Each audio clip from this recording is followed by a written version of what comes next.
Picture this. You're at dinner with a few people you grew up with. The conversation is easy. The food is good. And then someone mentions they just bought a house. Someone else is pregnant with their second kid.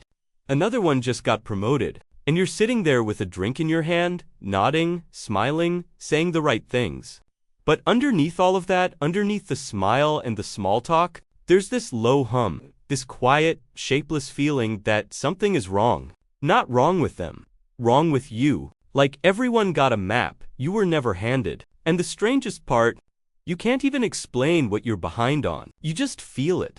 Like a clock you can't see, but somehow can't stop hearing. This video is about that feeling, and more importantly about what it's actually telling you. Before we go anywhere, I want to say something directly. This feeling is not a sign that you've failed. It's not laziness, it's not ingratitude, it's not you being dramatic or overthinking something that doesn't matter. There is a specific psychological profile, a specific way of being wired that makes this feeling almost unavoidable. And understanding that profile doesn't make the feeling disappear, but it does change what it means. It stops being evidence of your failure and starts being something you can actually look at clearly. You're not behind, you're caught inside a particular kind of mental architecture that most people never examine. And that's what we're going to do here. Not to fix you, but to help you finally see what's actually happening. The first layer is something psychologists call social comparison theory.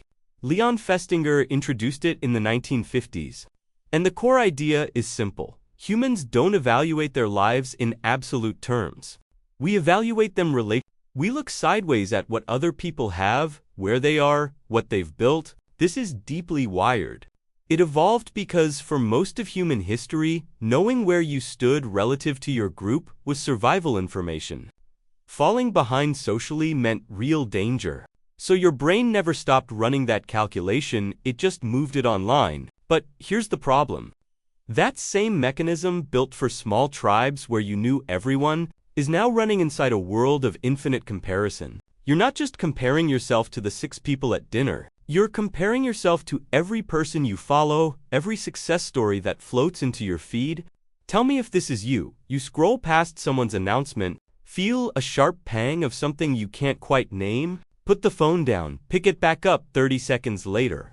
That pang isn't envy in the simple sense. It's your nervous system doing a comparison calculation. It was never designed to run at that scale, and it keeps losing. The second layer is something called shifting baselines. This is the psychological phenomenon where we constantly recalibrate our expectations upward, so that whatever we achieve gets absorbed into our new normal. The goalpost moves before we've even caught our breath. A man in his early 30s finally gets the job he spent 2 years working to.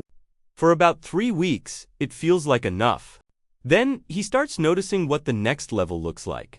Then he meets someone doing the same job with a bigger title. Psychologists call the emotional version of this hedonic adaptation the brain's tendency to return to a baseline level of satisfaction regardless of what's achieved. But the cultural version is even sharper. We live inside a society that is structurally designed to make you feel like whatever you have isn't enough yet. That's not an accident, it's a business model. So when you feel behind, you might be experiencing the entirely predictable result of chasing a goalpost that was always designed to move. That's not a personal failing, that's the system working exactly as intended. And once you see it, it's very hard to unsee. The third layer gets more personal. It has to do with something called narrative identity. The idea, developed by psychologist Don McAdams, that we don't just live our lives, we story them. We build an internal narrative about who we are, what our life means, and where it's headed. And crucially, that story has a structure. It has timing. It has a sequence of chapters we expect to unfold in a certain order. Most of us absorbed that story without choosing it, inherited from culture, from family, from 1,000 small signals received before we were old enough to question them. Somewhere in our late 20s or early 30s, we run up against the gap between that inherited timeline and the actual shape of our life. A lot of people won't admit this out loud, but a significant portion of feeling behind isn't about your goals. It's about goals you never consciously chose. You're measuring yourself against a script you didn't write, wondering why you don't fit it. And the more self-aware you are, the more that gap hurts, because you can see it clearly, the distance between where the story said you'd be and where you actually are. The fourth layer is subtler, and it's the one that tends to make the feeling chronic rather than occasional. It's what psychologists call identity diffusion, a state where your sense of self remains genuinely unresolved. You haven't planted a flag and said, "This is who I am, this is what I'm building." And in some ways, that's a sign of intellectual honesty.